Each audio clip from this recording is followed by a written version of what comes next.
النبي الأمي ومن دعا بدعوته إلى يوم الدين، وبعد. عايزين نسمع بعض،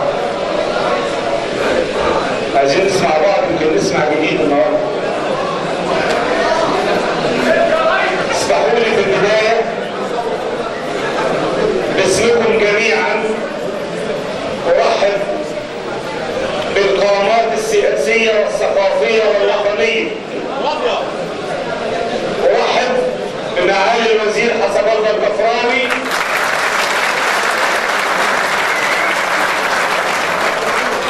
بمعالي المستشارة تهاني الجبالي، بأخونا الأكبر الأستاذ الفاضل محمد المرشدي.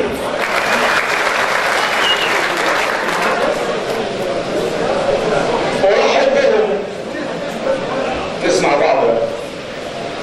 أرحب بهم في قاعة المرحوم أحمد فهيم.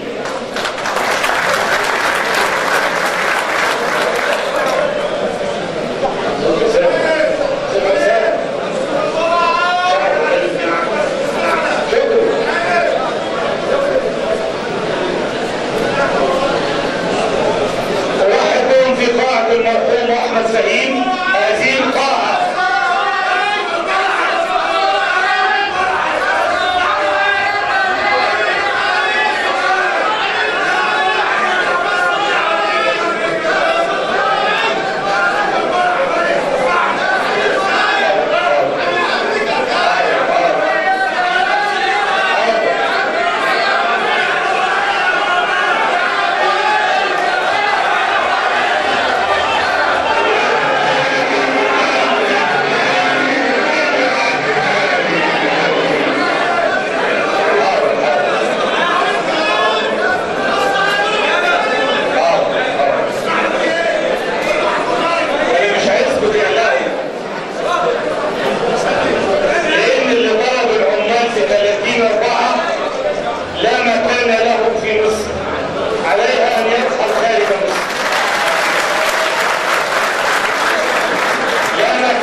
من العمال قالت كلمته يوم 30/4 في احتفال السيد رئيس الجمهورية بأن على الحكومة أن تري أن مرشحها لمنظمة العمل العربية العمال مش عايزينه.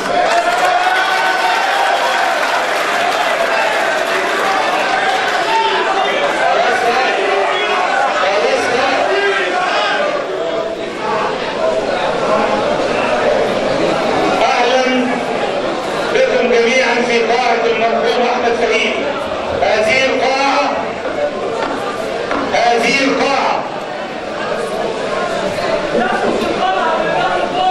مش هعرف اتكلم كده، مش هعرف اتكلم كده.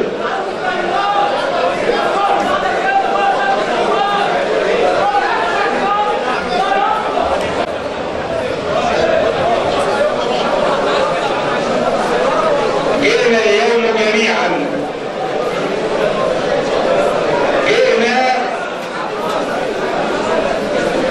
والله ما اعرف اتكلم وحد بيتكلم. هتضيعوا الكلام مني وانا هفضل طول الليل عمال احفظ في الكلمتين عشان اقولهم هيكون.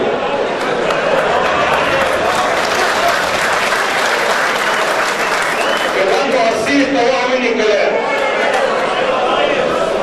الاستاذ محمد سعفان دخل المرأة الجنة، وانا بقى اعمل ايه؟ اقول المرأة هي امي، المرأة هي اختي، المرأة هي بنتي، المرأة هي الزوجة، المرأة هي العمة، المرأة هي الخالة، فهي كل شيء في حياتي. واتصور واعتقد واجزم ان خير مثال يمثل المرأة، اعتقد ان احسن من يمثل المرأة ورمز للمرأة الوطنية المصرية التي خرجت من نبت هذا البلد هي المستشارة تهاني الجبالي.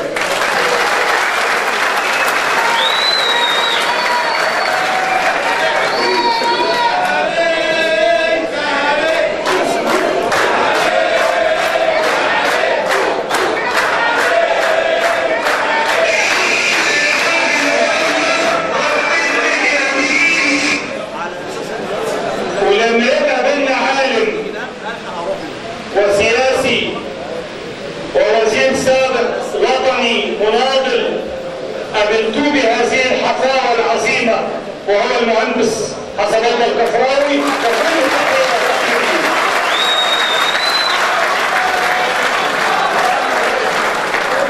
عشان كده انا هتكلم النهارده وابعت رسائل. احنا كنا من 10 ايام عملنا مؤتمر صحفي واعلنا فيه عن خطه نقابه الغزل لدعم المشير السيسي. وهذه الخطه ما نسمع بعض يا عم. هذه الخطه احنا وضعناها مع قيادات العمل النقابي بعد استقصاء رأي اللجان النقابية والعاملين في شركاتنا. بدأناها بالأمس في مؤتمر حاشد في كفر الدوار، وأعلنا تأييدنا وتأييد منطقة البحيرة كلها وعمال البحيرة، وفي القلب منهم الغزل والنسيج، إلى المشير السيسي رئيسا للجمهورية. والنهارده بنعمل مؤتمر لمنطقة القاهرة الكبرى لقيادات العمل النقابي في القاهرة الكبرى في نقابتي الغزل والبترول. وبمناسبة الغزل والبترول أنا بحيي كل الشرفاء المناضلين إخواتي الكبار من رؤساء النقابات العامة اللي مشرفينا النهارده، الأستاذ عبد المنعم الجمل، الأستاذ محمد سالم، الأستاذ سعيد النقيب، والأستاذ حسين محمود، وكل القيادات اللي منورانا النهارده في هذا الحفل الكريم. بحيي كل أصحاب الأعمال، بحيي كل أصحاب الأعمال وكل قيادات العمل النقابي في جمهورية مصر العربية.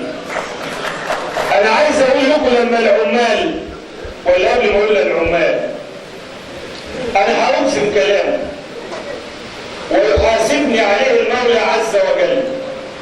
اللي أعلنوا امبارح وأول إن هم بيمثلوا العمال وواقفين على الحياد لا بعده ولا بعده، أنا بقول لكم الانتخابات دي هتظهر مين هم العمال. الانتخابات اللي بقت دي 26 و27 هتقول للعالم كله وللشعب المصري مين العمال. احنا اللي انحازنا للمشير وعلى الباقي تدور الدواعي. هذه المرحلة العصيبة من تاريخ مصر مش عايزة لا لون بامبي ولا واحد يقول الاثنين غلطانين. عايزة مرحلة حاسمة كل واحد فينا يعلن عن هويته الحقيقية. اما تبقى بلدنا في خطر، اما تبقى بلدنا عايزين يقطعوها 60 حتة، اما تبقى بلدنا بتتعرض لإرهاب غامر، اما تبقى بلدنا بتتعرض لمؤامرة داخلية وخارجية، يبقى علينا نختار رئيس قائد. مين هو؟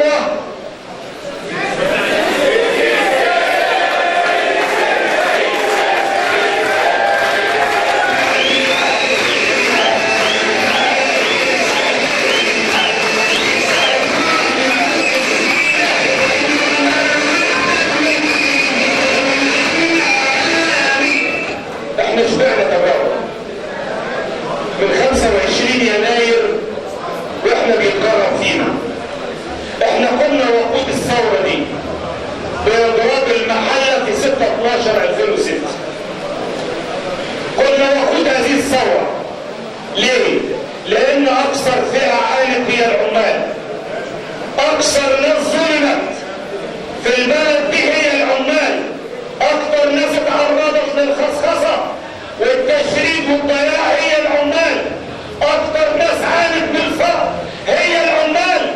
اكثر ناس ما خدتش حقها في البلد دي هي العمال. لما يبقى احنا شرارة الثورة يبقى احنا علينا نقف وقفة رجالة النهارده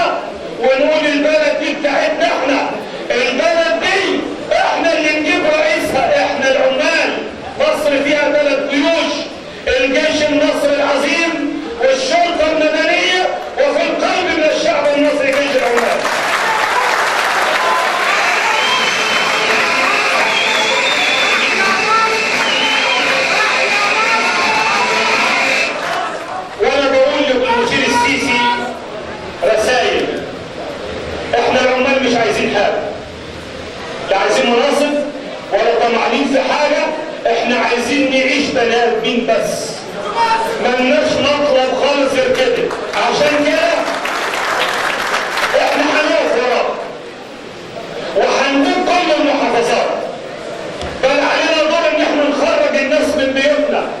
اللي في قريه زي حالاتي يلف على البيوت ويطلع الناس. هذا يوم الفصل 26 و27 فلنجعله عيدا لمصر. 26 و27 نجعله عيدا للمصريين جميعا، ونخرج الناس لصناديق الانتخابات لكي تقولوا نعم للمشير السيسي، لان احنا عايزين راجل يحمي بلدنا. احنا شبعنا تجارب زي ما قلت من 25 يناير وبعض الوزراء من تولوا المسؤوليه كل مؤهلاتهم وكل خبراتهم انهم مشوا في مظاهره قالوا يسقط حكم العسكر. آن الأوان أن ينتصب الشعب المصري وفي القلب منه العمال ليعلنها مدوية نعم للمشير السيسي، نعم لرمز الوطنية، نعم للي حافظ على النسيج الوطني، نعم للي حافظ على بلدنا ما يقطعهاش حتة يمين وحتة شمال، نعم للي حارب الإرهاب الغادر. وبمناسبة الإرهاب الغادر كل التحية والتقدير لرجال القوات المسلحة والشرطة المدنية الأبطال.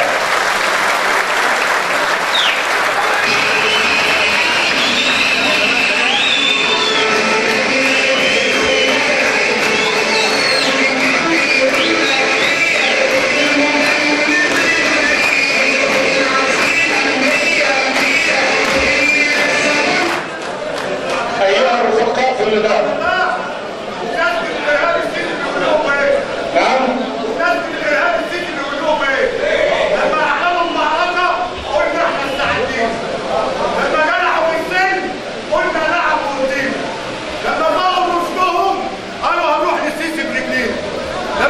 طموحاتهم البلد قالوا ده كرسي كبير علينا. لما بصوا في عينيه دخلوا السجون وقالوا يا ريت الجنب ما جبتينا.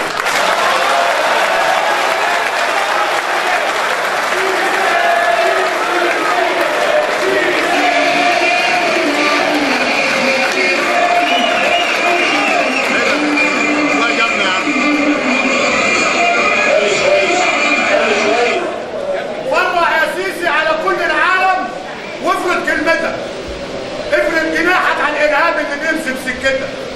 يلي كلام الناس سلام اتعلموه من بسمتك. ان كان يا سيدي الصبر طبعا للجنود غير حكمتك. ده جنود صاحيه للجهاد وايديها تملي فوق الزناد.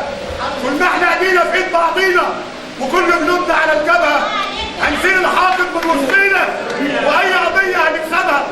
ده اصرار بيتحدى المحال في عيونه وبايدين كل الرجال. ونقول يا سيدي من اجلك الروح طهون واولاد ومال مع تحيات عقبال غسل.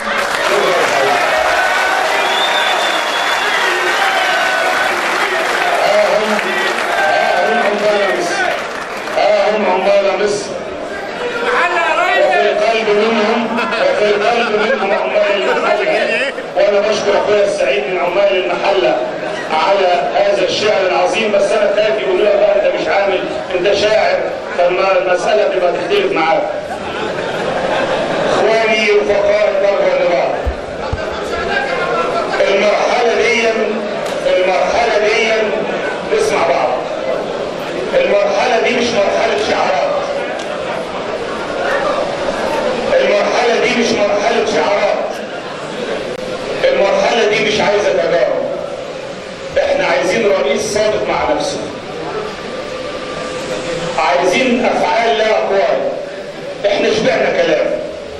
وعلى فكرة انا بس بفكركم بحاجة، في حد كده كان من يوم 25 يناير عمال يقول العمال والعمال والعمال والعمال والعمال ومهدورة حقوقهم وضاعت حقوقهم ويجب على العمال تاخد وتحصل كلام كتير قوي.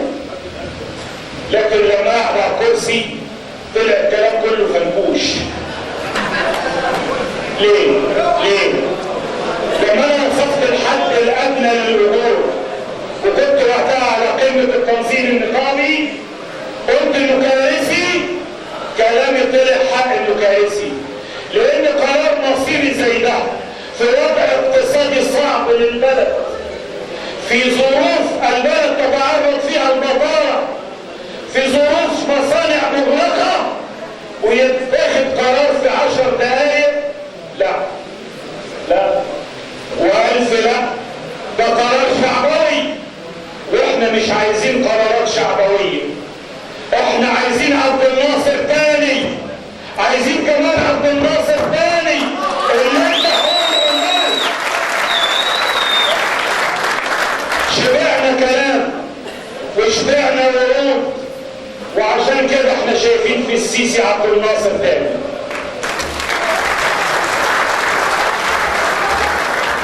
هذه القاعة التي جاء فيها الزعيم الخالد الراحل جمال عبد الناصر وخطب العمال مصر فيها، وجاء فيها أنور السادات، وجاء فيها ياسر عرفات، هؤلاء المناضلين من هنا نعلنها مدوية أننا سنكون يوم 26 و 27 بالملايين أمام اللجان. أنا ما بقولش الكلام ده كعبد الفتاح، احنا ما نقول كلام نفعله. لما قلنا هنعمل مؤتمرات عملنا، ما طلعناش تصريحات في الهوا وخلاص. النهارده انا نقابتنا اهو، وجاي زملائنا من النقابات الاخرى بيأزرونا، واعتقد ان عمال مصر كلها من روحها مع المشير السيسي. لكن العمال بقى، العمال اللي قالوا خلينا بقى لا رمادي ولا ابيض ولا اسود، او امبارح وعاملين يكتبوا على الفيسبوك والتويتر بتاعتهم دي والنت، دول لا. هذه المرحله تحتاج الى رجال، لا انصاف رجال. علينا جميعا ان نعلن هويتنا، اما مصر واما غير ذلك. والعمال دائما مثلما بنوا حائط الصواريخ ببان حرب الاستنزاف، هم من سيبنوا هذا البلد، هم من على اكتافهم تشيد المنشآت والمصانع. احنا محتاجين نعيد للصناعة الوطنية ريادتها ونقلتها. عايزين صناعتنا، صناعة الأمن والجن وحرق الدم في الغزل والنسيج ترجع تاني، ويروحوا يجيبوا تجربة الهند اللي انا صوتي بح وقلت اعملوا زي ما الهند عملت، عينوا وزير للغزل والنسيج وانتوا تشغلوا في الصناعة دي 8 مليون عامل. لكن للأسف بلاقي ناس بيطلعوا على التلفاز وعلى القنوات الفضائية بيتحدثوا في الغزل والنسيج وليس لهم علاقة لا من قريب ولا من بعيد بهذه الصناعة. احنا عايزين رجالة يقولوا كلمة حق في هذا البلد. عشان كده احنا انحازنا للنشار روحه على كفه في 30/6 وانقذ هذه البلد. احنا العمال، احنا